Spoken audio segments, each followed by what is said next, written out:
Well, good evening, everybody, and welcome to this meeting of the Southern Rural Forum.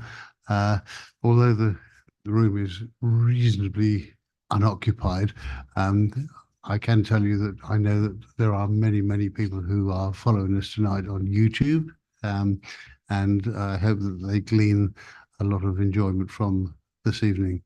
And there we are, welcome.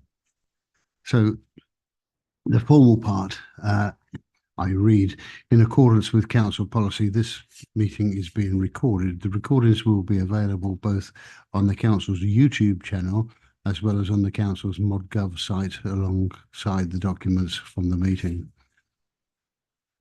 Obviously, I welcome everybody, members, officers and members of the public to this hybrid meeting of the Southern Rural Area Forum.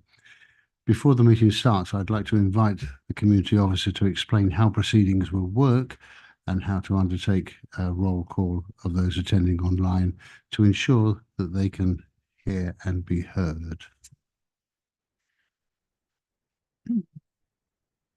Thank you. Have we got anyone on the Zoom meeting? Councillor Griffiths, can you say hello so we know you're there and we can hear you, please? Hello, can you hear me? Yes, we can. Yeah. Excellent. Thank you. And I think all else I need to say is to be mindful that we are broadcasting live. So please be careful what you say, and please use the microphones, otherwise they won't be able to hear you on YouTube. What else do I need to refer to? So would we like to go around the room just to make sure everyone's microphone's working and who's here? So if I start with Councillor Muncer. Good evening. Hopefully my microphone's working. Jolly good.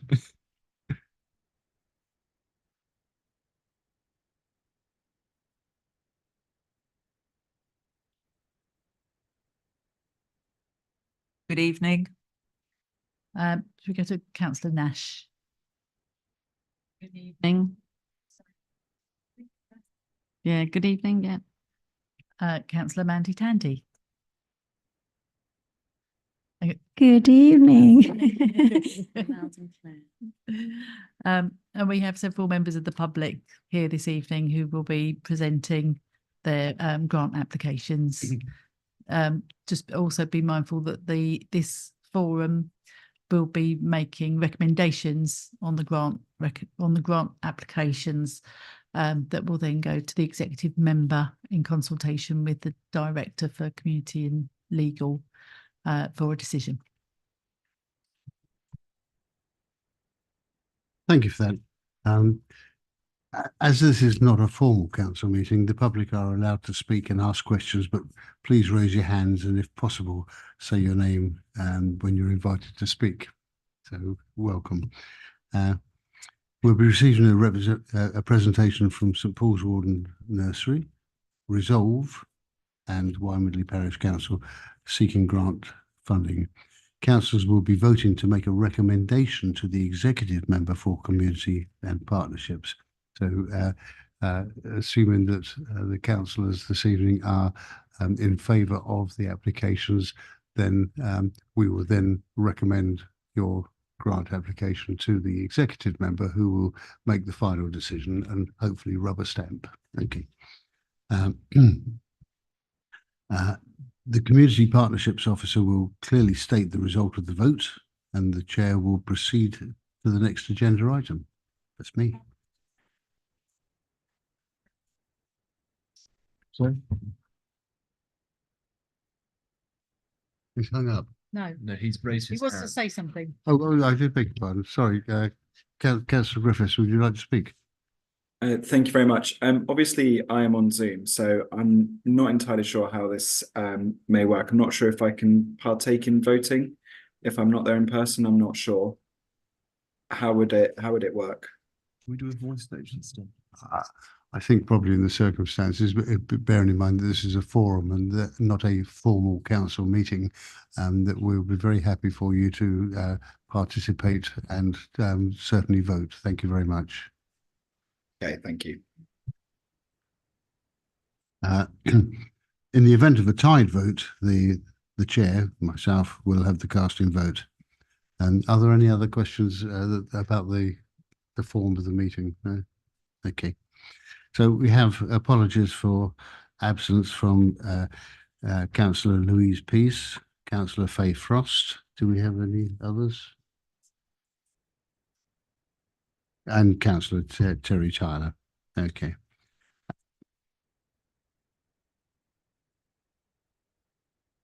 And can I give apologies from Councillor Moody, please? Thank you. Thank you very much. So members are reminded to make declarations of interest before any item that they may wish to abstain from voting if they have an interest, but they are merely making recommendations and therefore not decisions. So it's a little bit easier. So on to item number 3, which is public participation in relation to grant applications. Can I invite Laura, Community Engagement Officer, to update members on the budgets, please? I can do that. Oh, sorry, I beg your pardon, Claire Morgan.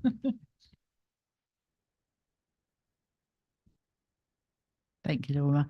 The reason I'm doing this is because we've got somebody off sick in the team who was going to do the technical bit that Laura's doing, and I don't know how to do the technical bit, so I'm doing the talky bit. And that's the only reason. So if I appear a bit vague, it's because Laura actually knows all the what's going on, and I'm picking it up. So we are in a very good financial situation at the moment with your community grant budgets.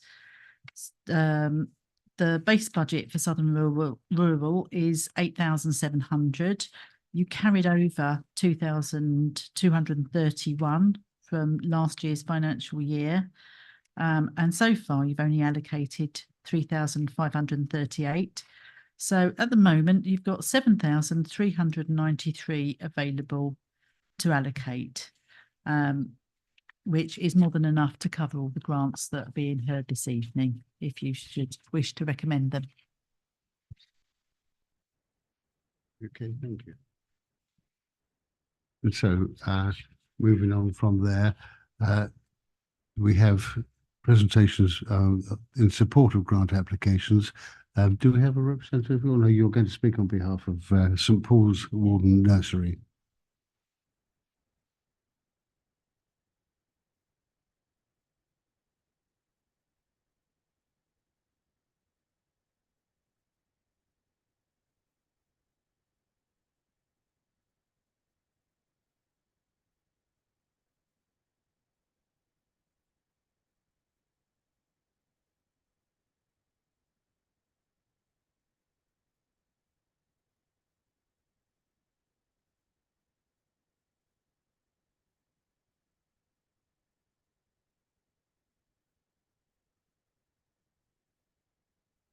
There is the opportunity for karaoke if anybody wishes to partake.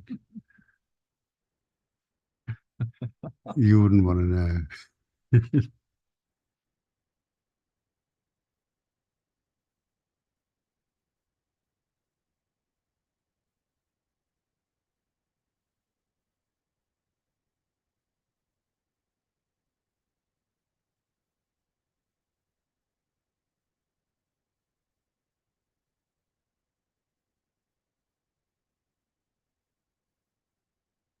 Do we have enough information to I can Tracy? got it here. You've got I it. could Okay, could you read it please? out. Yeah.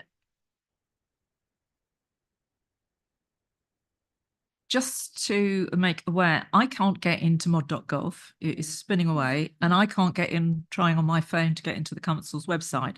So I don't have any papers in front of me. And I think my other 2 colleagues here are the same. And Ralph doesn't have papers. Now, I know that there were some IT issues because it came out on an email that there were some IT problems that the council was having. But I don't feel comfortable proceeding without having papers in front of me, please.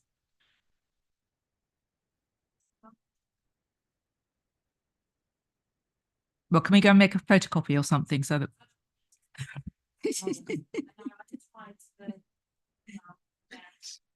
I tell you what, if you give them to me, I can make the photograph and come off that, can't we? we can photograph them. Bear with us.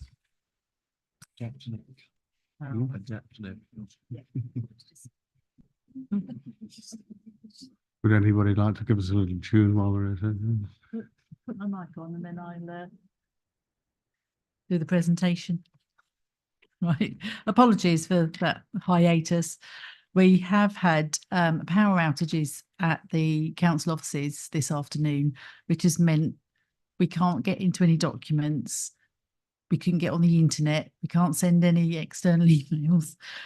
So with those technical difficulties, we're still dealing with some of that. But I do have the presentation that we wanted to share in front of me, so shall just read it out. So just a bit of background. The St Paul's Walden Nursery opened in 2004. They're a friendly village nursery located in the village of Whitwell in the parish of St Paul's Walden. They've got 21 children on roll aged between 2 and 5 years who come from the village of Whitwell and other surrounding villages and hamlets. They're a charitable run nursery, open 5 days a week and based in their own self-contained premises adjoining St Paul's Walden Primary School. They were inspected by Ofsted in December 2018 under the new inspection framework and received an overall grading of good. They've got a lot of other pages, but I'm going to skip to the crux of the matter really, which is what they need funding for. They're asking for funding to replace the whole of the classroom floor. Our classroom floor has not been changed in 20 years and some areas of the flooring have now come away from the floor and we're having to be temporarily taped down to make it safe. In the current economic climate, we are seeing an increased expenditure in all areas, but our income has stayed the same. For the past few years, we've only made a very small profit, so funds available for essential work such as this have had to be reduced. To raise funds for this work, the nursery and community came together to organise a successful comedy night, and we've also applied for additional funding from several sources. The total cost to take up and take away the existing flooring in the classroom and then do a latex screed subfloor, supply and lay a new flooring, which is safety flooring, and weld all the joints and seal the flooring using Outro matching sealant and then remove all the rubbish from site. The total cost is £4,731. There we go. So the funding they've received already, they made 1,193 from the comedy night. They've received 500 from the Henry Smith Fund, £500 from county councillors' locality budget, and £38 from their reserves. So that leaves them with a shortfall of 2,500, which they're applying for from the North Herts community budget. I think that gives you enough to have a good idea of why that money's needed for the nursery.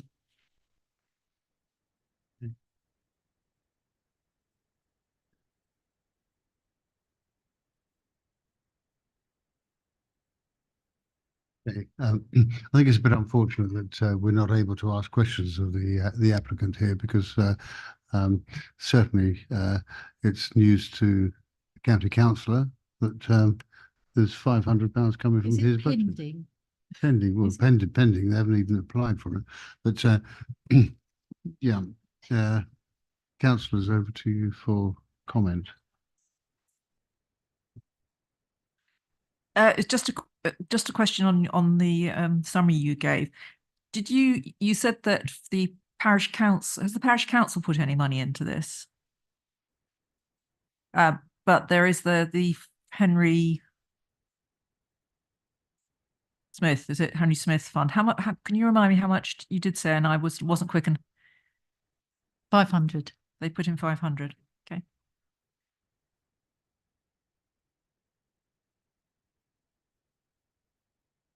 I always ask the question if there have been applications elsewhere, such as the London Luton Airport Community Fund. which it would be very, I'm sure, sympathetic as they fly right over the centre of Whitwell. So we're unable to ask those questions. So, councillors.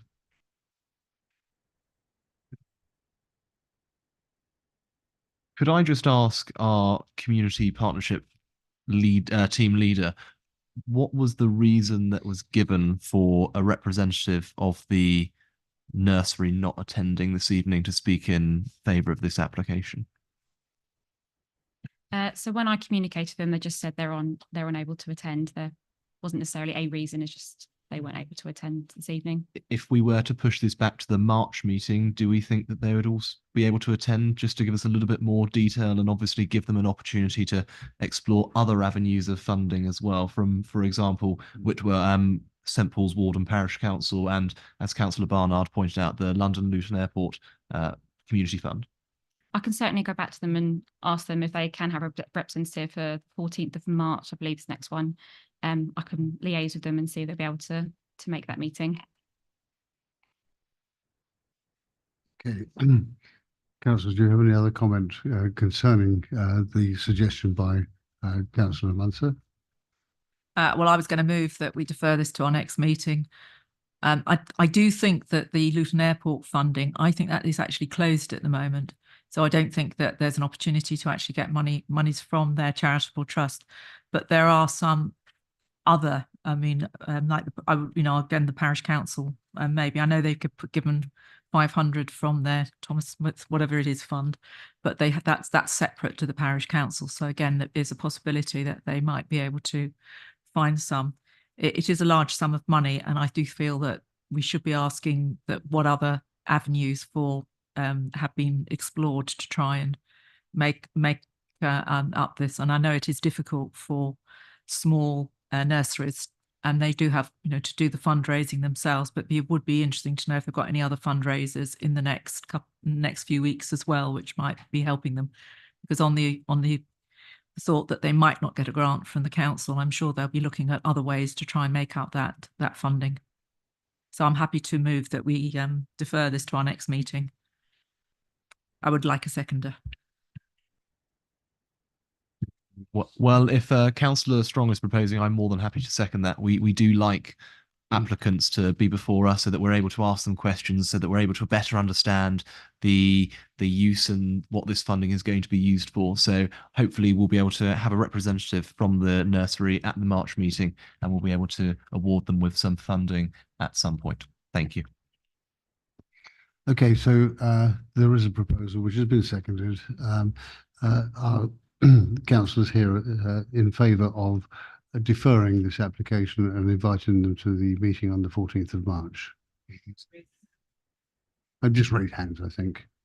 We're all happy. Good. That's fine. Thank you very much. Dominic. I'm going to abstain. Thank you. Okay. Thank you, Dominic. Okay. So we move on now to resolve.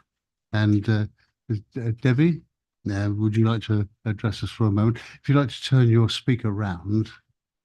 Oh, you can come over there. Oh, come over there. We'll get there. Okay. I think you may need to go there so that you're able to hear you and people online are able as well.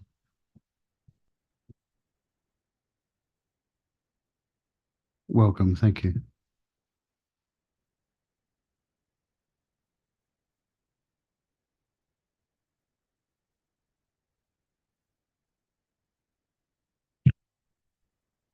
Well, hello, my name is Debbie McCormick and I'm a trustee of Resolve, Hertfordshire, a charity of drug and alcohol rehabilitation. I'm here representing Resolve. It's actually Laura, our CEO, Laura Hyde, who's actually prepared this for asking for this amount of money, this grant. But she's given me all sorts of facts and figures, and we talk regularly about fundraising. So I'm hoping that I will do her justice. So our purpose is to meet the needs of local people who need substance misuse treatment. Also, if so, people who are homeless and experiencing poverty. So we help clients move to manageable, positive lifestyle, contributing to and enhancing the communities where they live. our drugs and alcohol services, misuse services, are completely free. And we've been delivering those services since 2008 in Welwyn Garden City and in North Hart since 2018. Now, we also run a restart programme for homeless people. It's called the Restart Homeless Project. And we also have a Sparks Community Cafe where we have a larder, a pantry where people can pay what they can afford for the food that's on offer there. And within our community cafe, we also got Sparkles, which is a baby boutique, and that's all located in Hatfield. But this application refers to our drug and alcohol service in Letchworth, which provides high quality psychosocial abstinence-based treatment services. It's quite a mouthful. But these are unique, these services, and they're personalised very much to the individual. So the psychosocial treatment includes group therapy, individual key work sessions, and counselling. And we also provide evening sessions because some of our clients are working, and we have quite an emphasis on supporting friends and families of our clients. Now, whilst abstinence is our goal, it's not a prerequisite for the treatment, because relapse is very common among once you're on the recovery journey, and it isn't unusual for a client to repeat the programme. But we believe that the clients are more likely to commit to long-term recovery and avoid relapse if their treatment can coexist alongside their real-life personal circumstances. So that's why we really focus on very much a personalised, tailored service, and it's flexible to the individual. Now, we ask them to attend 2 sessions a week, allowing them to retain employment and other commitments that they have in their life. So if they're employed, obviously that's very important for their mental health and any other services that they are tapping into for the other aspects of their life. Now, the majority of our team have lived experience, which is important to our values, and it helps us deliver services that people need and can engage in. Now, feedback. We spend a lot of time asking for feedback, and it's crucial to our understanding of our clients' needs. So we have a close relationship with our clients, and they feed directly into our service delivery. And Laura's provided me here with a quote, if I might read it to you. So, attending Resolve literally saved my life. I will be eternally grateful to Resolve. I can look forward to the future with hope and positivity, which is quite lovely. And we also have an annual client survey, and that shows that clients value our work. So another client has said from our last survey, the staff and support at Resolve are amazing. The groups have been essential support for me. The advice and lack of judgment, useful and refreshing. It's a safe, comfortable place, and I look forward to attending.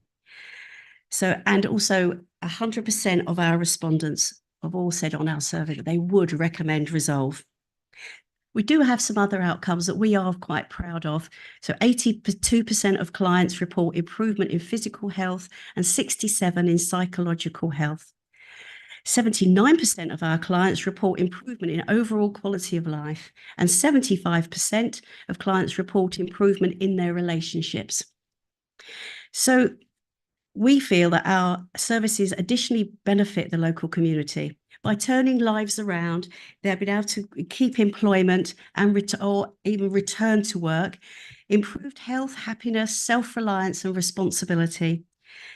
The community other benefits are reduction in drug and alcohol related crime and antisocial behaviour, resulting in improvement in local environment, and of course their friends and families get support too. Now, it costs us approximately £1,365 to provide treatment for each client per year. So that's why we're asking funding to contribute to this work. Now, all our services are free, and we're not funded by statutory services. And interestingly, 36% of referrals come from partner organisations and other statutory organisations like probation services and mental health services. But we receive no associated funding. Now, our revenue is primarily self-generated through fundraising activities. So we're requesting £1,000 to contribute to our staff costs at our Letchworth branch, the counselling service and the clinical supervision, and a little bit towards the offices and premises. So that's an overall look at Resolve, but I'd like to close with a quote from another North Herts client, which sums up, we feel well, the impact of our work that we're quite proud of. Here we go. This is client W. So my life has become increasingly better since belonging to Resolve. Having struggled chronically for a large part of my adult life, I lost everything. I was in despair and I was very sick. Every intervention that was thrown at me over the years from elsewhere was futile and to no avail. Through Resolve's love, understanding and genuine care, I now have something I haven't seen in years, which is hope. I can't put a price on that. So we thought we'd share that with you. So that's my short presentation. If you have any questions, please ask. I'll do my best to answer. Thank you very much. Councillors, do you have any questions to ask? Claire. Yes, you mentioned about where you do get your funding from as a charity, and I did try and have a quick look on your what I thought was the Charities Commission, as you said, and I couldn't actually find any information about trustees. I couldn't find anything about a recent set of accounts unless I was looking on the wrong page. I'd also like to go through officers, whether or not we have supported Resolve in the past. And also, I did notice on Baldock that area committee that they also have requests there. So the question really is, how much has the council supported Resolve in the past from all of the area committees, and what is the amount that they are requesting across the district from all committees? They currently are going to each of the committees because we don't have a way of doing a district-wide funding stream. We don't have one of those. So they were successful in getting funding from Royston last night, and then they're going to the other area forums through this meeting round. And I can't remember off the top of my head how much the total is. And we have funded them before when we had the coronavirus funding. They had some funding from that, and they're also the chair's charity, I think.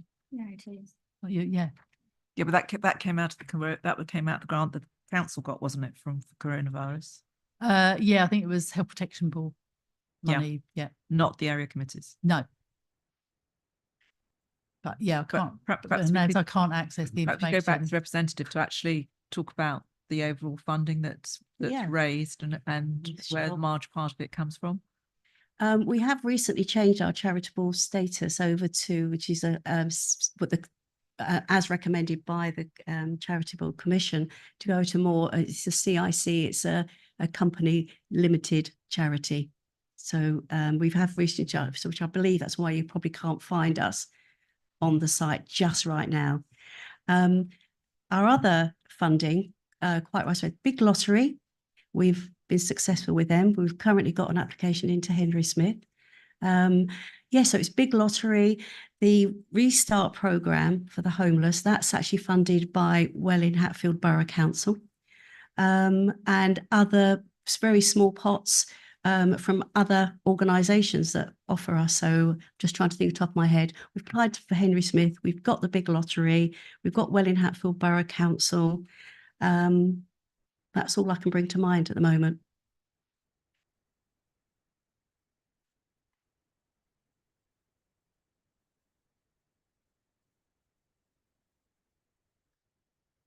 It was only a quick one. Do you mean a community interest company? Yes, sorry, community CIC, interest, yeah. yeah. That's Any health, you don't get any health fund money out of the health service or the self trust for funding. No, we don't.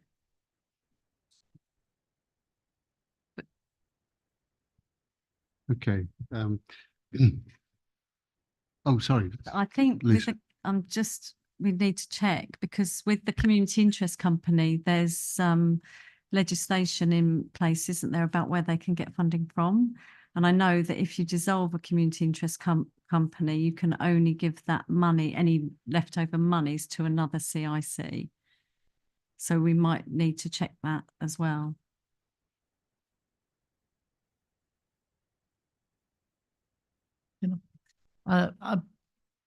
We've, when we receive a grant application, we get the accounts from the organisation. So we wouldn't be funding them if we thought there was any danger of them being dissolved in the near future.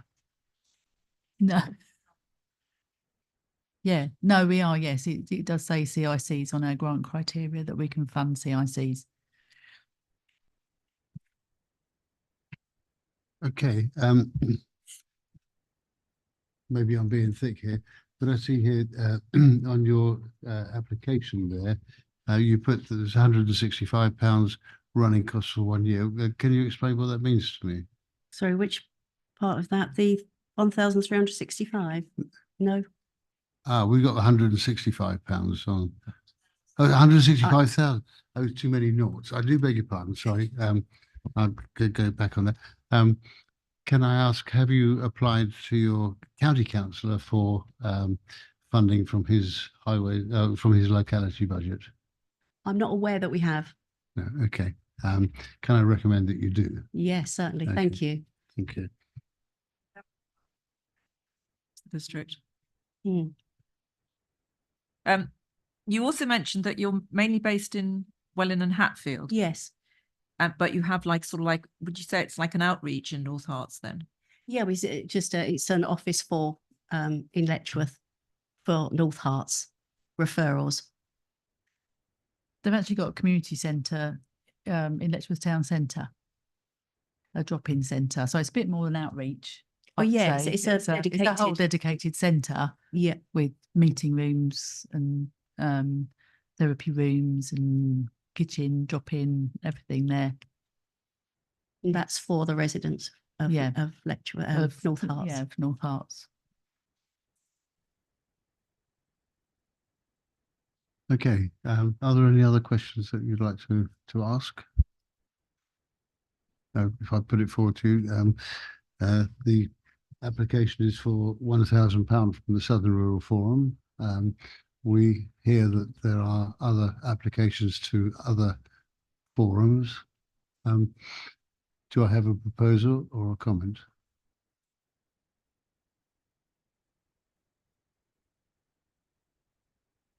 No? Well, I'll reword that. Councillors, is it your wish that we recommend a grant of £1,000? No?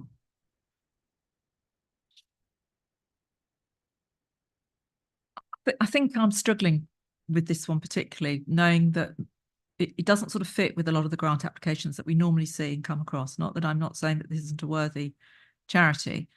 And I don't know, personally, I don't know, and I've come into contact with the charity. So that's possibly me. I did try to do a little bit of research on it. And as I say, I failed miserably because I couldn't find anything on the charities commissions. And I understand why that is now.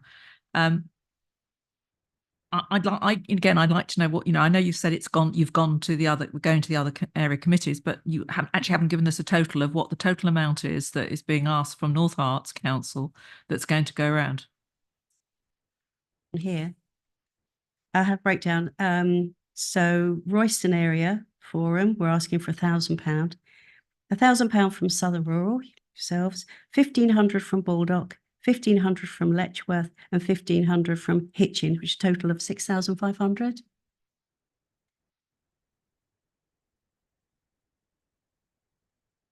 I mean, my comment on that would be that it is a relatively small amount, even with all of the forums, and that with what I consider to be a valuable service, as a proportion of or percentage of £165,000 running costs, and the fact that we do have a little bit of money left, we should certainly consider an amount. Councillor Griffiths. Councillor Griffiths, did you wish to speak? Yes, so I have come across Resolve through my day job as a secondary school teacher, and I believe they've made presentations before at my school as well. So I'm happy to support. I was just looking on the charity overview register of charities, as well. And it obviously everything is up to date and fully above board as well there too. So I'm happy to propose giving the grant money to resolve. Thank you, councillor. Fine. So members, we have an application for £1,000. Is it your wish that we, oh, I'm sorry, councillor Nash again. Thank you. I mean, I'm still uncomfortable with giving the grant, considering the cost and the other monies we're thinking about giving. We have a very small pot of money, and I don't know if this is necessarily the correct forum to be giving the grant. But I'm wondering, have you approached any other councils, like the Big Lottery Fund, for example? They give the grants. Existing fund from them. Yeah, and I'm wondering what other fundraising activities, do you have a regular fundraising committee? What other fundraising are you doing on a regular basis? Well, Laura, our CEO, along with myself and the support from another trustee, we fundraise all the time as pots become available, and we have a fundraising strategy. Now, our community cafe, Sparkles, that's actually self-funding. It's a pay what you can cafe and pantry and a baby boutique. And they actually combined contribute money to the drug and alcohol service. It's the biggest challenge we have is securing funding for the drug and alcohol services, which we're working very hard on.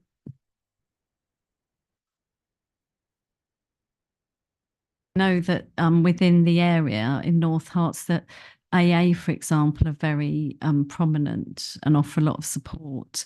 And I'm still thinking perhaps the county council is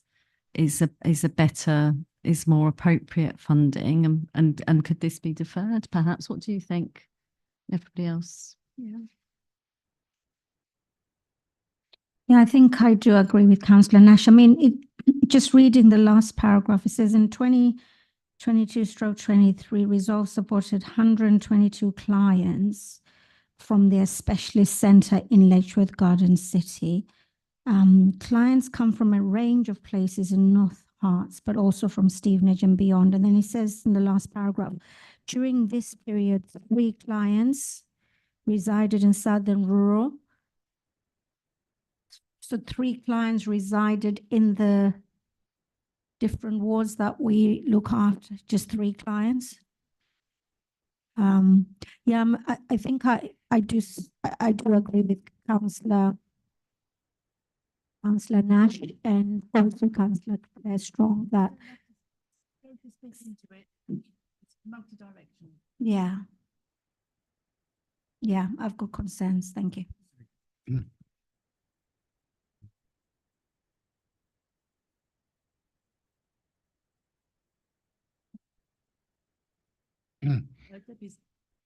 Oh, sorry, Debbie, I didn't see. Yeah, you. no, sorry, I'm just wondering whether you want any more from me or whether the session's finished. Or...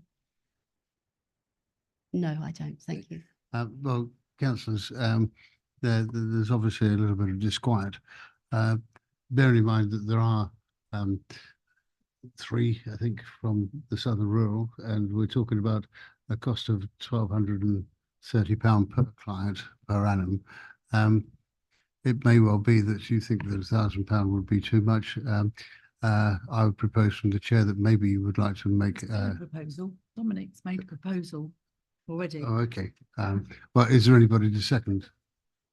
1,000. He proposed £1,000.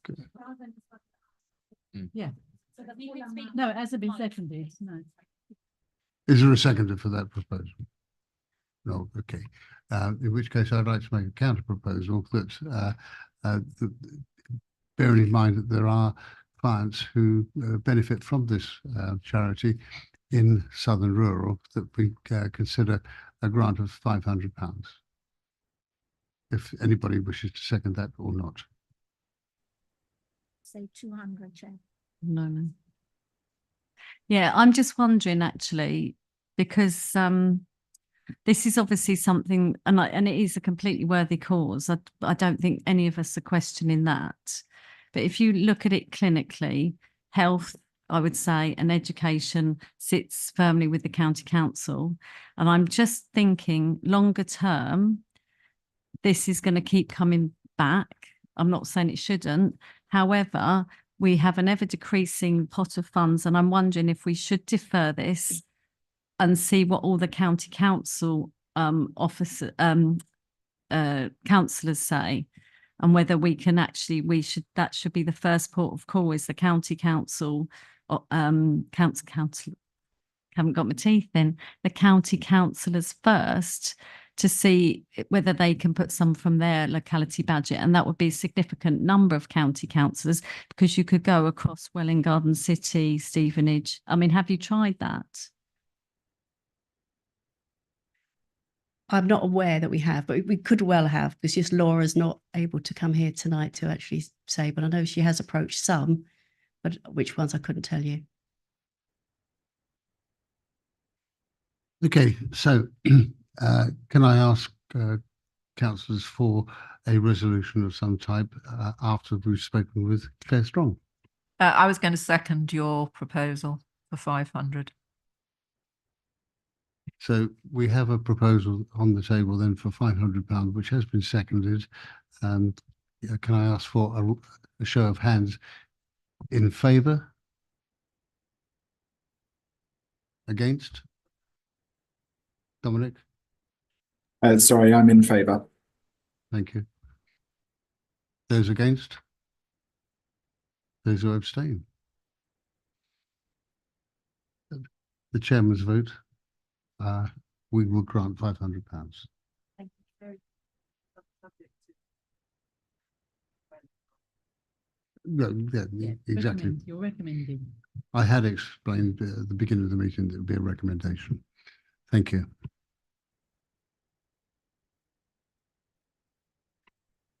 Moving on then, our next and last application is from Wymondley Parish Council. And can I invite Parish Councillor, Councillor MacDonald from Wymondley to make a small presentation to us. Thank you and welcome.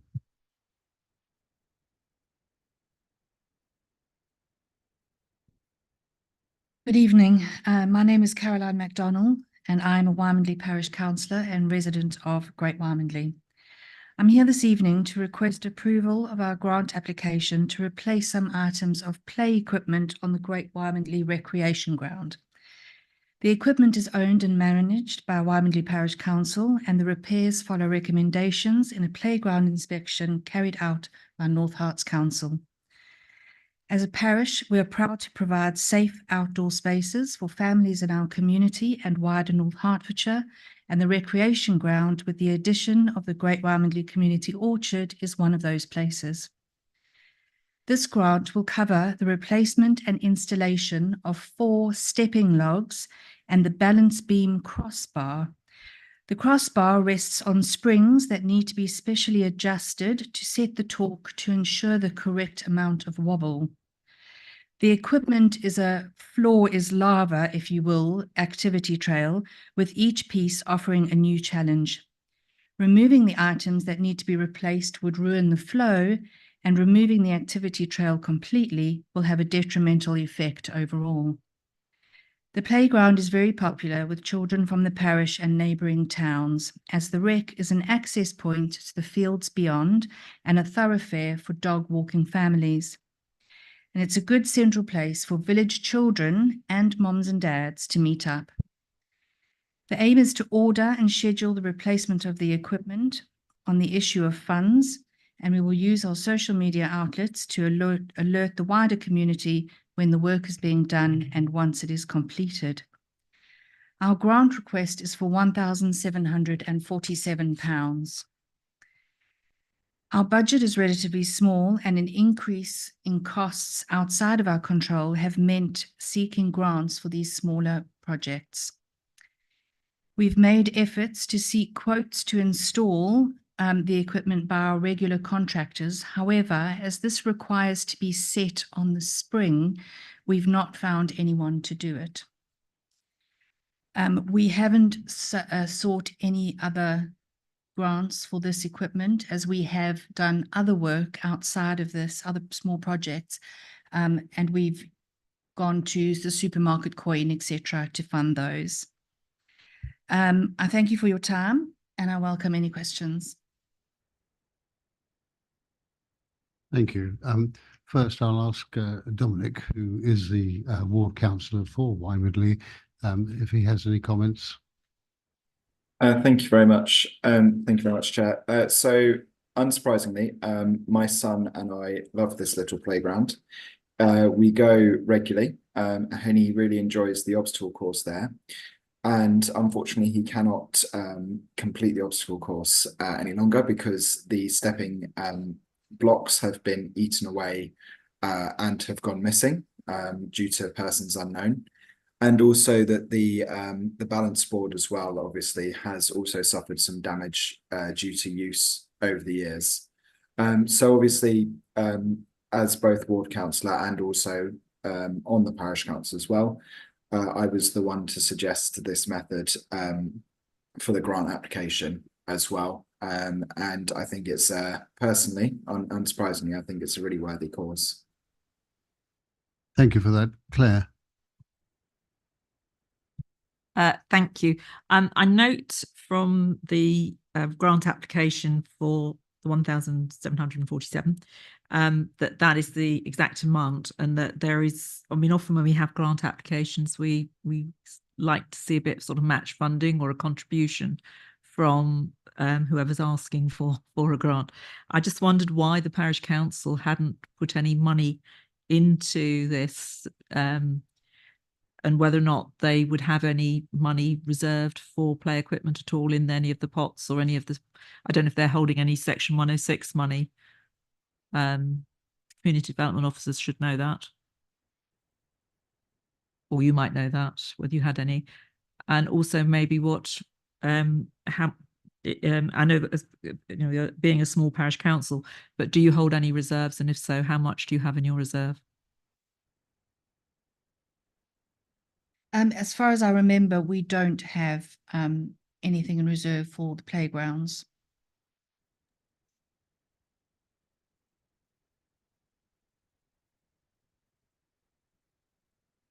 You must have some money held as a parish council in reserves, because all parish councils do have some. But it's just whether or not you had a particular project fund pot for, which is again what some parish councils do. They do hold monies for you know, like emergency repairs or something, or if they have a playground and play equipment.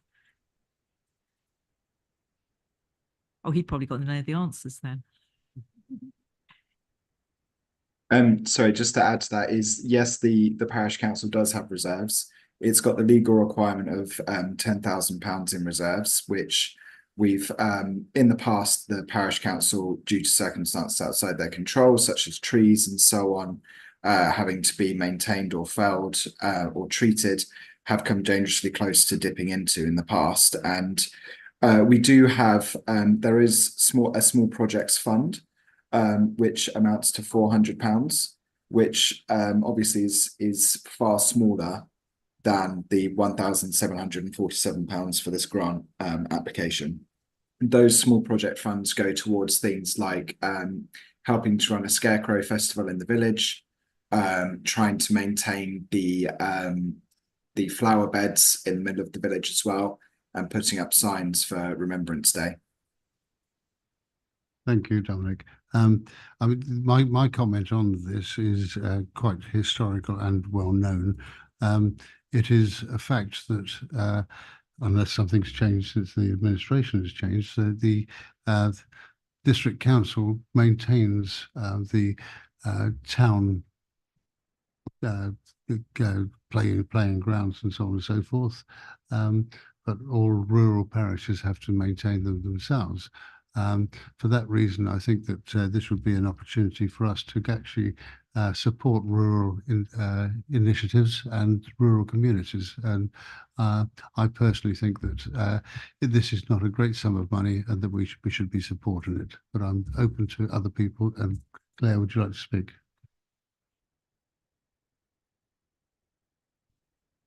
Let Claire. Thank you. I've got the red light. Haha. I have control. Thank you very much, Dominic, for giving us the overview of the financials. That's very helpful. And I understand. And again, you are a small parish council, but I do like to see a contribution from the parish council. And therefore, I mean, I would happy, I don't know if anybody's going to support me, but I would be happy to move and recommend a grant of 1,500. And then it's, you know, from what you've said, there's a little bit that you've got. I know the parish councils all at the moment are looking at their precepts, and it is an opportunity. You have the opportunity, if you want, to put your precepts up to make sure that you get a little bit more in for such projects. And now is the time to do it. But if anybody would support me, I would be happy to recommend 1,500 if I have a seconder. Ralph. Thank you. I just have a couple of questions on this.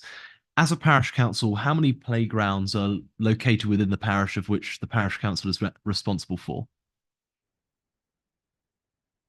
There are 2 playgrounds in the parish. However, the Little Wymondley is dealt with as a charity. So it's that we're responsible for Great Wymondley Playground. And how much would the maintenance costs per year be to maintain both playgrounds? Do you know that? No. Does that just include the playground and the play equipment? No, I don't, I'm afraid. I'm not sure if Dominic does. No, not off the top of my head. The only other context I can give is that we had to resurface the Little Wymondley playground. And again, that cost £10,000, and we had to use an application to the lottery to achieve that as well. And then can I just ask, if you were awarded some funding, let's not say the full amount or £1,500, how long will it take from sort of being receipt of that funding to actually full completion? What's the timescales on this for completing the project?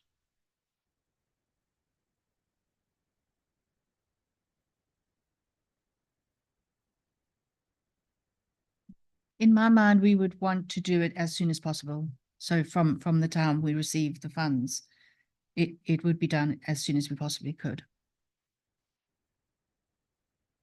I think something else that we should be taking into consideration is that,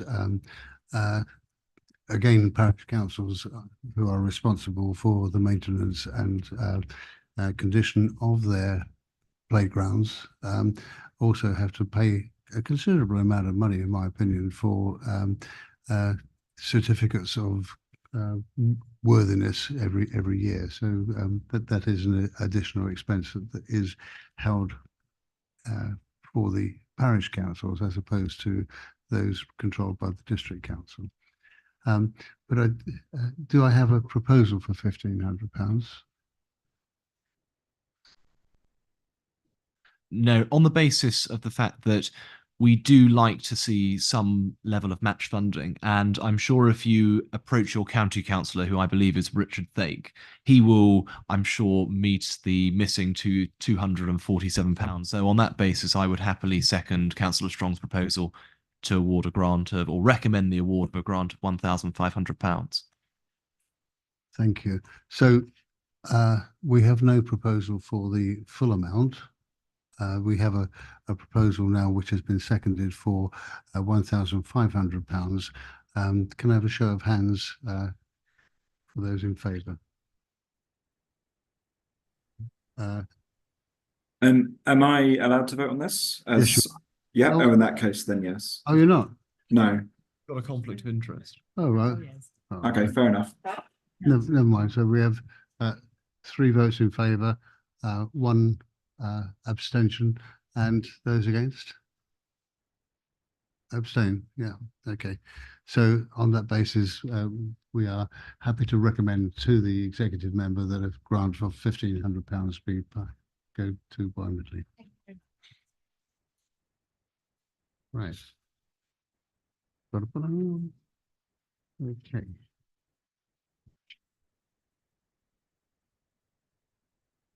That brings us to the end of the grant applications.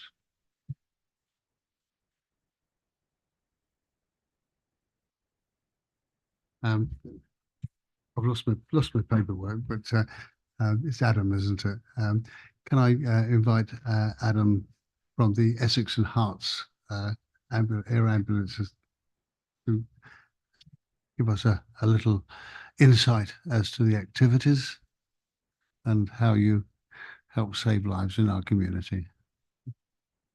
Welcome.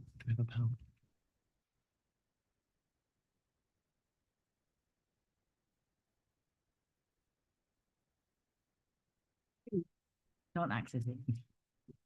And just to explain for those who are watching online that there won't be a PowerPoint this evening because we've had a bit of a power outage. So sorry.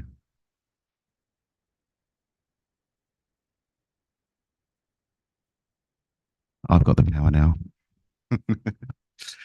Yeah, good evening. Thank you for inviting me to come along and talk to you all. I have got a fantastic presentation on my screen. Unfortunately, you can't see it. So I've just been asked to come along this evening just to give a bit of a talk on the Essex and Herts Air Ambulance, what we do, how we do it, and why we do it, and what we're looking at doing in the future in our local areas, obviously including your areas here.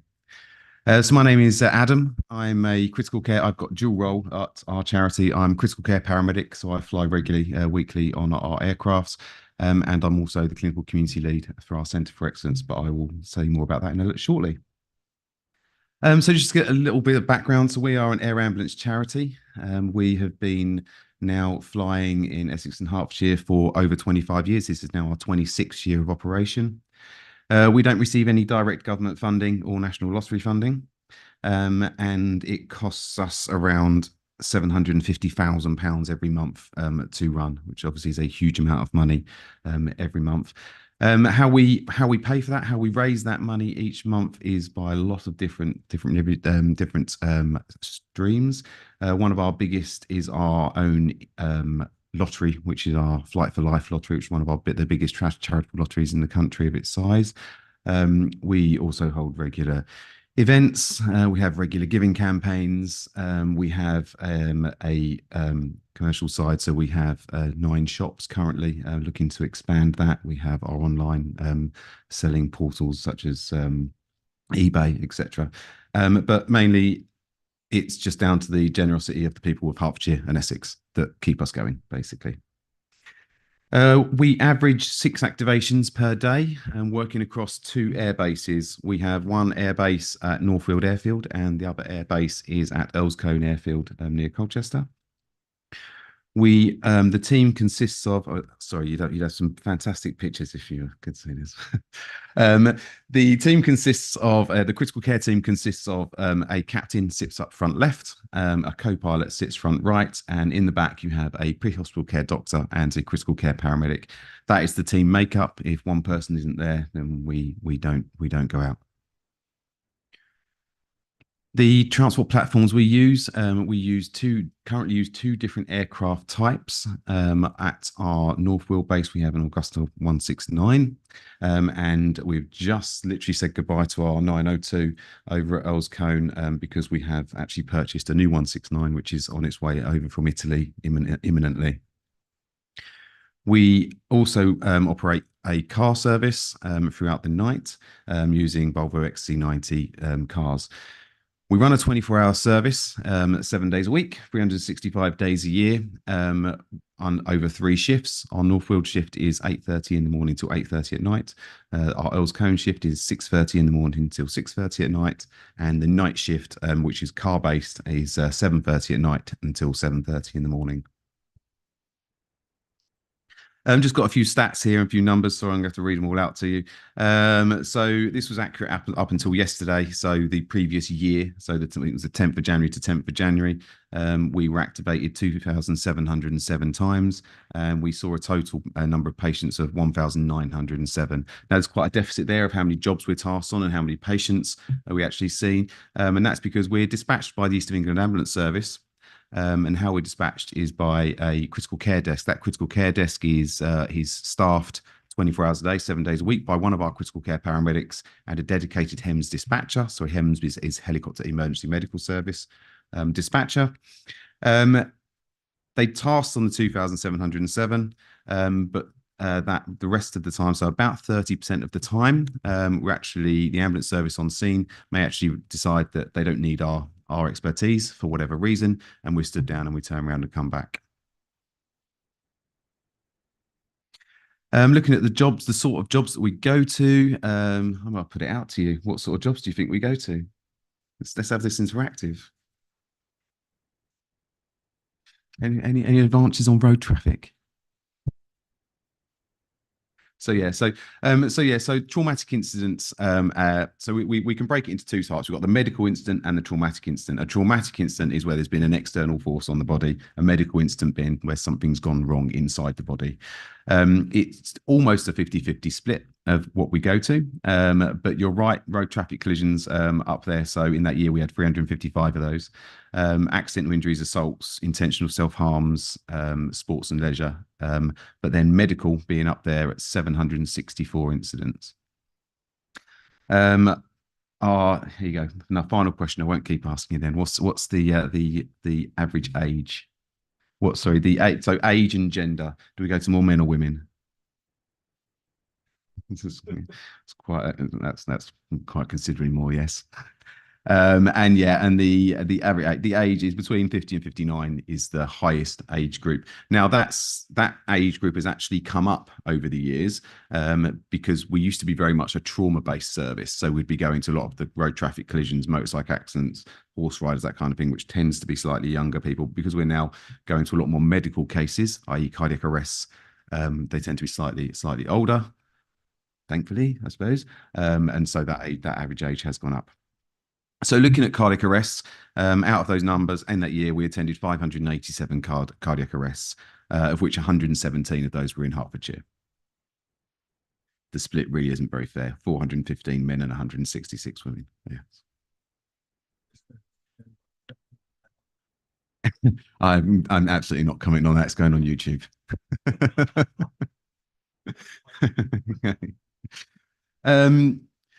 So that's kind of how we're funded. That's the sort of instance that we attend and the sort of volume of instance that we attend. So I'll look a little bit now about some of our innovations that we're doing at Essex and Herts at the moment. As of last year, we developed a new centre called the EHAT Centre for Excellence. The vision of that was to create a world-leading community through which pre-hospital care is developed to achieve the best possible outcome for people in our region and beyond. It's broken down into 4 main pillars and domains. The main pillars are research and scholarship, innovation, education and training, and community. Community that's my part because I'm the clinical community lead. So I'm the Centre for Excellence clinical community lead for the charity. And community can mean a lot of different things to a lot of different people. And when we're talking about community, we're basically talking about anybody that lives in Essex, Hertfordshire, surrounding areas, and any of our supporters. We want to look at what we can actually give back, which sounds a bit strange because we are in air ambulance, so we do give back quite a bit anyway. But we've been supported tirelessly for nearly 26 years by all of you wonderful people. And so what can we do to give back? So I have a real passion for CPR and defibrillator training. It's something that I have really pushed for many years now. I've run school projects previously in the past, a bit ad hocly, but I've been into schools teaching CPR and AED, the use of AEDs. As we've said, there's 117 cardiac arrests in Hertfordshire that we've attended in the past 365 days. That's quite a lot, actually. And when you look at national statistics, it's well below 10% in this country that's likely to be a survival rate. You take those survival rates from other countries like Scandinavian countries and you can nearly double that. And I believe that's because of their CPR and defibrillator training programs. Their training programs have been in schools for many, many years now. Every school child has CPR and AED training throughout their whole school career. Yes, thankfully, the government finally put it into the curriculum for secondary school students last year, which meant that everyone up to the age of 14, they need to have at least one session on first aid, including CPR training. A lot of the schools absolutely buy into that, and everybody agrees that this is a really good initiative and it really should be in the curriculum. Unfortunately, what the thing is, like, a lot of the school teachers aren't actually particularly comfortable and confident in actually delivering that training. So there's a bit of a gap there. We go to a lot of cardiac arrests. I go to a lot of cardiac arrests personally. And it is soul destroying when you go to a cardiac arrest, especially a young cardiac arrest, not that you can put a number on young, and bystander CPR hasn't happened. For every minute that you're in cardiac arrest and you don't receive intervention, your chance of survival drops by 10%. So you don't have to be a mathematician to realize that you haven't got many minutes before it's kind of futile what we can do. So it is all about the chain of survival. It's about early recognition. It's about early CPR. It's about early defibrillation, and then the post-resuscitation care, which is the bit that we can offer when we come along in our helicopter. But although the helicopter is pretty cool and it's very shiny, if someone hasn't been doing something before we get there, unfortunately, there's kind of very little point in us arriving. We're not going to get there quicker than 15, 20 minutes. The ambulance service will have a response and hopefully in less than 8 minutes. But again, 8 minutes. I don't like those odds. I don't know about yourselves. So we started to look at what we could do. I used to teach CPR. I have taught CPR in schools a lot over the years, and it's good fun. Kids love it. Kids get it. They get it a lot quicker than adults. They definitely get to use work out how to use the defibrillator quicker than most adults do. And I believe that's where it needs to start. What I'm not proposing, and what I would never propose as a dad myself, what I don't want is I don't want my 9-year-old child to perform CPR on anyone. That's not what I want at all. What we want is we want it to become normal that they will perform CPR on someone if they had to in their older life. So by having it going through their school career and having CPR training every year, that nature will just kick in and they will just get on that chest and start doing chest compressions as early as possible. And also, I'd like to think every child goes to school, so that's a pretty good place to start. Yes, it will take a few years, but hopefully that will mean that everyone in the country should be trained in CPR. There is a fantastic paper called Kids Save Lives, which is kind of what we're basing our whole project on, and it is all about delivering CPR training. In that there is lots of different quotes which I've got on the screen here, which are basically just from teachers, but just saying that they would all be very happy to deliver CPR training, but they don't feel quite confident with their current skill set, and so they would need some additional help. So where we've stepped in, I've started a school CPR champion program, which is I've done a pilot of a number of schools now, where I go into schools and I teach the CPR champions, i.e. teachers, how to teach CPR, how to teach the use of an AED, and just to give just be a bit of a support for them. So they've got a support network to contact someone who has done it for real many, many times. I'm not just looking at teachers for doing this in secondary schools. I'd like sixth form students to be involved in this. In fact, some other schools have wanted also older sorts of students to get involved and be their school CPR champion. And so they can then pass that training on to all of their fellow students. It's quite simple maths, really. One person teaches a couple of people teaches a couple of people each, and a couple of people each teach a couple more people. It soon spreads. The idea is that the child then goes home and teaches their siblings, their parents, etc. We're looking at various innovations in how we can deliver that training. One of the big innovations that we're looking at is the use of VR, so virtual reality. We're hopefully going to be really delving deep into that in the very near future to help get on that platform as well, so we can sort of tap into that for the training. That's about all I have to say, unless anyone has any questions about anything that we do, I will hand it back. Thank you very much, Councillor. I'm sure you've got lots of questions, and we'll start with Ralph Munter, if you may, please. Well, thank you very much for that presentation. I was just wondering, within Hertfordshire and Essex, if you are dispatched to an incident, where are you going to be taking them? Which hospitals have the capability to land a helicopter and then have a full sort of medical evacuation? That's a very interesting question. So we target our treatment. So we will take the patient to the most suitable receiving hospital. Not all hospitals have the same expertise. In the east of England, our regional major trauma centre is Addenbrooke's Hospital, but we will go wherever we are the closest. So actually our busiest receiving major trauma centre is actually the Royal London. that has the pad on the roof. Addenbrooke's has a helipad, but it's actually just off site, so we have to land and then be picked up by an ambulance. And just it's only a couple of minutes around the corner. It's not a big deal, but that happens there. Our second busiest receiving hospital was Basildon, the cardiothoracic centre, because of the amounts of cardiac arrest that we go to. Thankfully, we now have lots of processes to be able to go direct to the cardiothoracic centre there.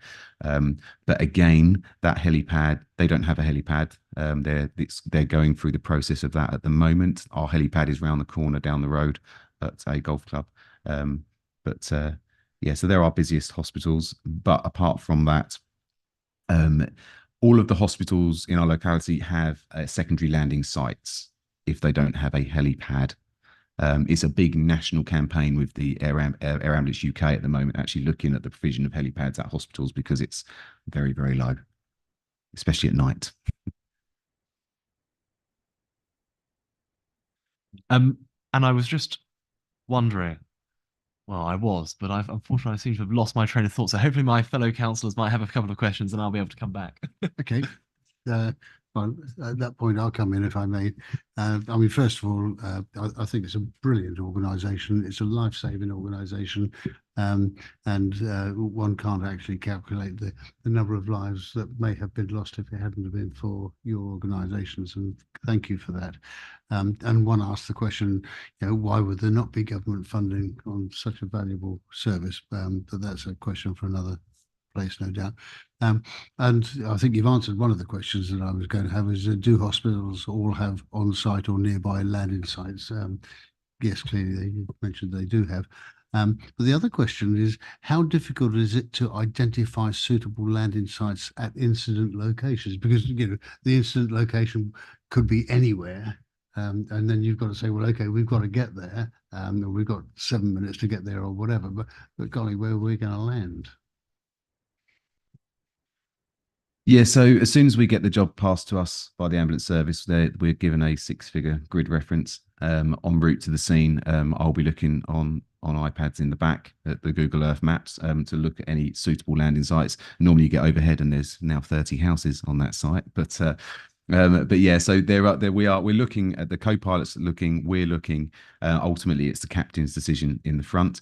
We have minimum landing site sizes. It's called 2D, so twice the disc. So the maximum length from the tip of the blade at the front to the tip of the blade at the back of the aircraft, the landing site has to be twice that size for us to land the aircraft legally under HEMS exemptions.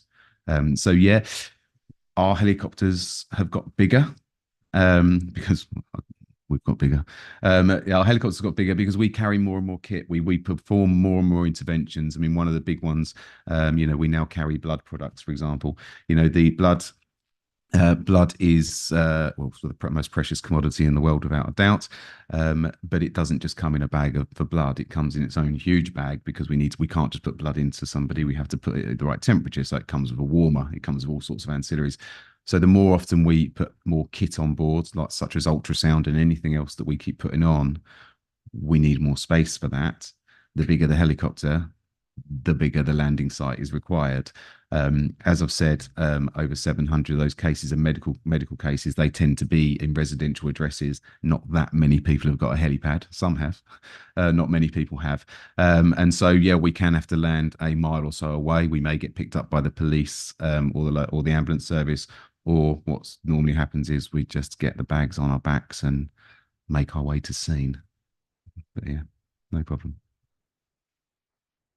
Well, I was doing research.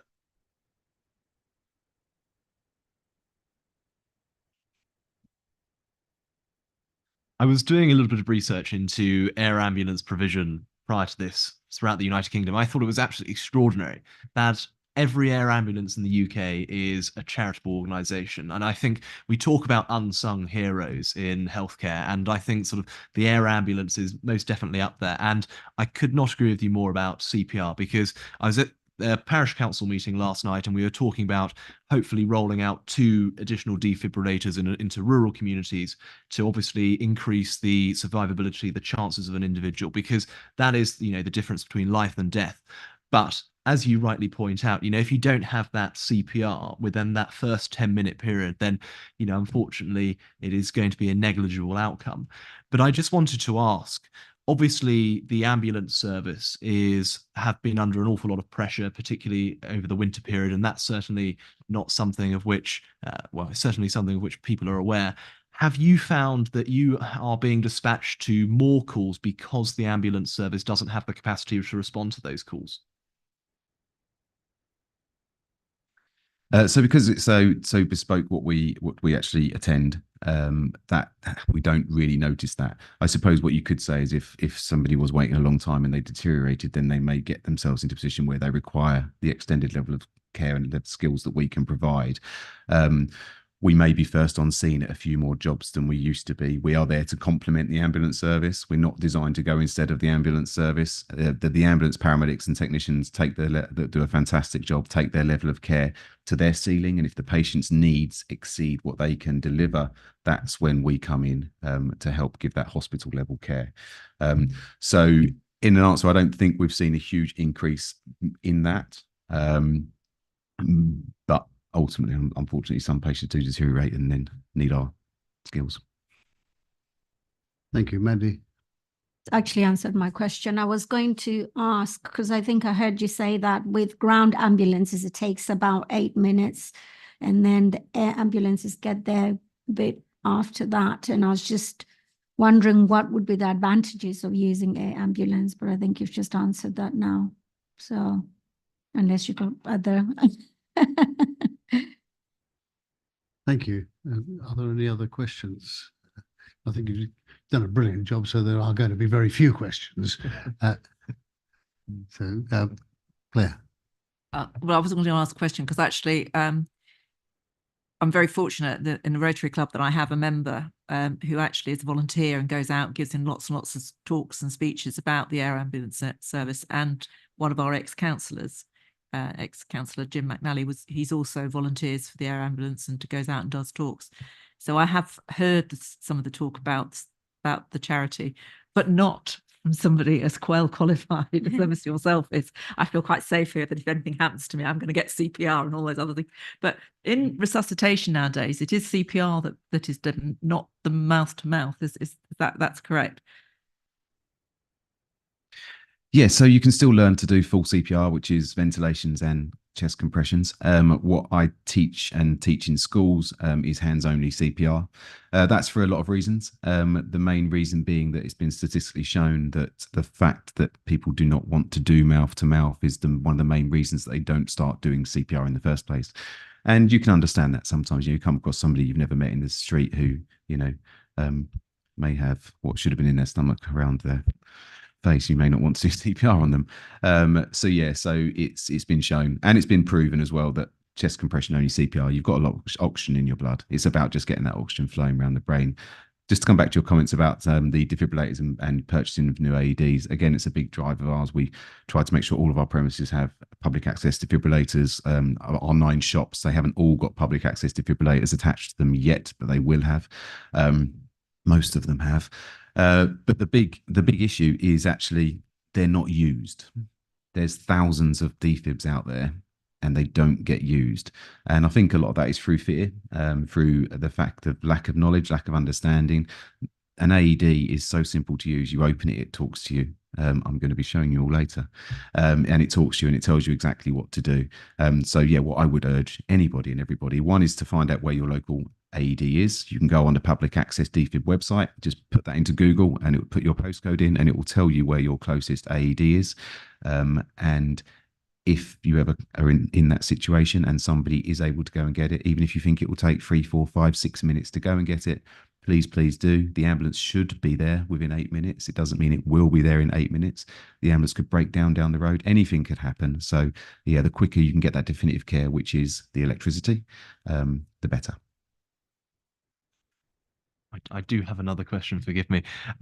So you mentioned earlier about CPR and how it's soul destroying. I mean, I've trained to do CPR. I hope I never have to use that training. But when I was out on patrol on a ride along with the police, we were dispatched to a cardiac arrest. And I walked into this room and you know, I'll never forget that sight of, you know, officers and paramedics performing CPR on an individual who subsequently died, unfortunately. But I mean, it was absolutely shocking.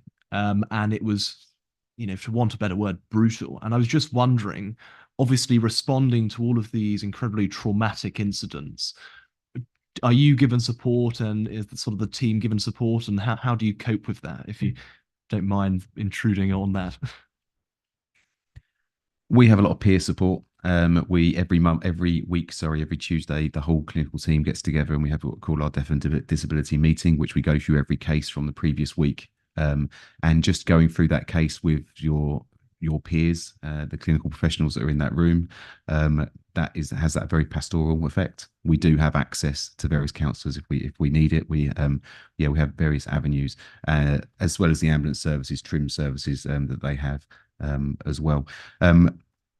It's interesting you said about witnessing that and actually performing CPR. We are working with Basildon Hospital. We're looking at it's a project that they're putting together there to support bystanders who actually have delivered CPR, because unfortunately in the street, somebody comes across something in the street, they do CPR on somebody, and then they may just filter away into the background. And that is probably the biggest and most traumatic experience they'll maybe ever experience.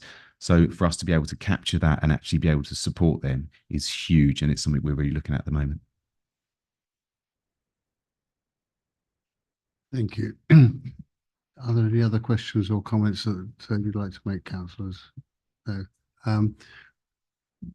Just let me say, that was fascinating. It was most informative, most interesting, and thank you very, very much for coming along. I will encourage my fellow county councillors to dip into their pockets in the same way. So thank you very much for that. I know that you're going to go next door, and I'll invite all councillors, in fact, everybody, please come along. Please learn a little bit more or refresh your memory on CPR, because it could save somebody's life. It could be a member of your family, a close friend, or indeed anybody. So please come along after. We are now moving on to an open discussion. If there are any items of interest from... Sorry? Is it something I've said? No. Thank you for coming. Yep, certainly. Where did I get to? If there's any points of discussion, at this moment also, I'll take any suggestions for topics of future forums. In March, we have the police coming along, I understand. So without further ado, we'll ask for a brief update on grants and community from Claire. Thank you.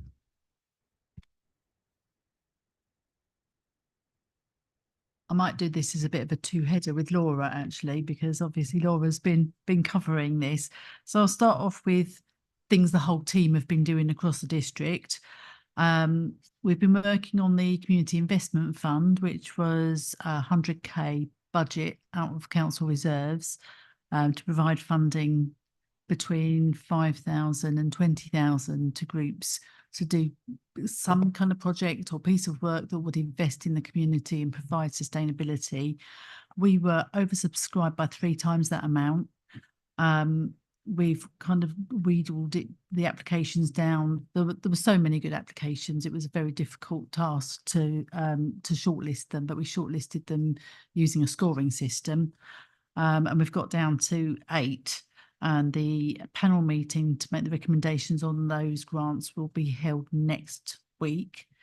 We're working on the Holocaust Memorial Day, which, although the day is on the 27th of January every year, we're going to do it on the Friday, the 26th. Again, this is a hybrid event, will be held here in the council chamber. People can come along and take part or watch it on the YouTube channel. North Herts Heroes Volunteer Awards, the deadline for nominations was last Sunday, and we've got the judging panel tomorrow to decide on the winners of those awards. Those will be announced at the Chair's Civic event on the 1st of March, which will take place at Hitchin Town Hall. Tickets are available if you want to buy tickets to go along to that event. I think it'll be really good. The community partnership team worked alongside the Letchworth branch of the British Legion and the Letchworth BID to help deliver the Letchworth Remembrance Day event. Well, it's actually the North Herts Remembrance Day event, so we're treating that one as the district-wide event, although obviously there are Remembrance Day events that go across in all the villages and towns across North Herts.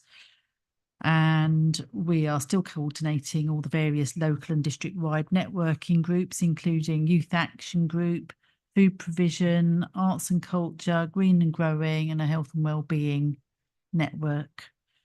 Continuing to facilitate the councillors' community surgeries and just sharing information on social media to ensure that everyone in the district knows all the activities that we're doing and how they can get in contact with councillors and how they can have an input into the council and let us know any issues or any comments that they might have.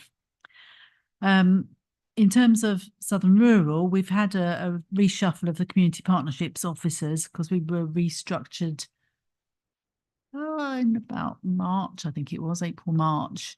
So now we've got a full complement of officers. I shuffled them around a little bit. So we've now got Laura covering the Southern Rural area. Laura's been really busy and she's attended many of the parish council meetings to get her face seen and get to know people. She's been to Offley, Purton, Dilly, Ickleford, Nebworth meetings in the last couple of months. She's currently planning to go to Codicott, St Ipolyts, Wymanley in the new year to meet more of the parish councils. I'm also going to get her to contact all the village halls. I think some of the information on our website needs updating a little bit as well around who's the hall bookings person for that particular hall. If you're available and you haven't got to know Laura yet, it'd be really good if you can show her around your ward, if anyone's available to do ward tours with her. She's met with the Nebworth Environmental Group, so she's getting more to know what they do in that area. And she's working with Ickleford and Lily Parish Clerk towards addressing loneliness in rural areas. So that's just a few of the things she's been up to at the moment. Which is quite a bit. And that's it. If you've got any questions, happy to answer, or Laura will answer. Ralph. I just have two questions. The first is, I'm conscious of the fact because of the electrical failures, etc., we weren't able to actually see the PowerPoints from the air ambulance. Would it be possible for those to be circulated to members, just because it would be quite useful just to see them and ensure that work's not gone to waste at all? And the second question is, obviously we're going to have the update from the constabulary in March. Could we ensure that that is communicated to all of the parish councils with good time, because it would be really useful if we could have some parish council representation here so that they're able to possibly pinpoint and ask some questions relating specifically to crime and disorder matters in their parish. I can see Laura is nodding her head enthusiastically. I take that as a yes to your question there. The other thing that I'd like to just add, quite apart from my thanks to Laura for her dedication in coming out into some pretty awful weather from time to time to our pretty awful parish council meetings from time to time, but also to mention that Laura is arranging through Cockenhose School for a presentation on democracy and how the council works. So if there are any other councillors who have schools within their wards who might like to have a presentation, then please contact Laura, and I'm sure that she will take it from there. Claire. I just wanted to correct you there, Chairman. I don't think we have pretty awful parish council meetings. I don't want you to be on the record for saying that. I actually find most of the parish council meetings I go to very informative and good to be at. There's a lot of activity going on. It's good to see you at St Ipolyts Monday. I don't know whether you're going next week. We have Preston and Kings Walden, so you're coming out lovely. When you talked about the loneliness and there, I mean, there are quite a few villages that have actually got initiatives going in them. I mean, for example, in Purton, they've started their soup kitchen on a Wednesday, where again people can just come over and meet up. Which and I think St Paul's Walden do something similar. They have another group. So there are probably little activities going on, but only probably just known within the villages, because they don't broadcast it necessarily outside of the villages. It's for those within the villages, you know, the sort of perhaps the elderly who want to get out and just have a warm space and a chat to beat that loneliness. But there are a lot of organisations out there who do ask for volunteers to actually befriend somebody, and just go along. And I'm desperately trying to remember the name of the charities in Hitchin that does it. But again, I think if that's something that, again, the council maybe with some of the partnerships is promote those charities and the work that they do. Certainly we had a presentation, and again, I don't know whether it's something that you want to do in one of the forums, maybe not this year, but maybe next year. And that's from the hospice, because like most people think of the hospice as a place where people go to die, and it's not. It's a place where people go for a lot of rehabilitation as well. And they are also got a lot of new initiatives that they're working on in terms of the support that they do. So maybe that would be an opportunity to have somebody. There is a very good speaker there who I'm sure would come out and talk about it, but maybe it's something rather than just coming to Southern Rural, it's something that perhaps should come to all councillors. So I just feel, we don't necessarily get everybody involved. There's 49 of us, soon to be 51, and it does seem that we could broaden the audience if it was something that was taken to full council rather than just in the local area forums and having to do it 5 times. Thank you for that, Claire. Of course, it was a light-hearted quip when I mentioned the parish councils, of course, but they're all wonderful. But I also would mention that some of our parishes have what they call warm hubs. For instance, lunchtime on a Thursday, Offaly has at the Offaly Recreation Centre a warm hub, and it's full of nice people to go along and meet. Okay. Lisa. Oh, yeah, it's just to say we've also got the Isabel Hospice in Nebworth that comes up. Good, thank you. So we'll move on then to any ward members' activities. If there's anything that you'd like to report or share with your colleagues. Lisa, I see you're going to press your button. Yeah, so Nebworth Twinning Association, they're really very active. There's a lot of activities going on. They've got chocolate tasting tomorrow night. And they've had a quiz recently. They're in the midst of arranging the trip to Châtillon, which is their French counterpart they're twinned with. The theme for the festival this year is twinning. So there's a couple of big double-decker buses, one which is going to have a picture of Nebworth House on it, and one is going to be done up like the station pub to go through, and there's going to be parades of the children are going over as well. Some of the school children are being funded to go over with some of the teachers. And yeah, so a really big event that they're gearing up to. And of course, in France, their civic budget funds everything, which is fantastic. So yeah, I think that's about it from the Twinning Association. They're very keen to get very young people involved in the twinning as well. Thank you. That's brilliant. That sounds very exciting. Young people, is there a lower age or an upper age? I don't think they're my age. Yeah, they have a very mature membership at the moment, and they're looking to lower that. Oh, nice, mature. What a nice term. And actually, do you know, it's £10 a year per household to be a member of the Twinning Association. So it's really good value for money, and they do a lot of social events throughout the year. Great, thank you very much. Are there any other comments or information? No, thank you very much. And so topics for future forums, I think is an absolutely brilliant idea for an invitation to the hospices to come along, whichever one, to give us an insight into the great work that they do. I don't believe there's anything else on the agenda for this evening other than to go along and refresh or learn about CPR. And I thank everybody for coming along. I'll close the formal part of the meeting and also thank Dominic for coming in online and wish everybody a happy new year.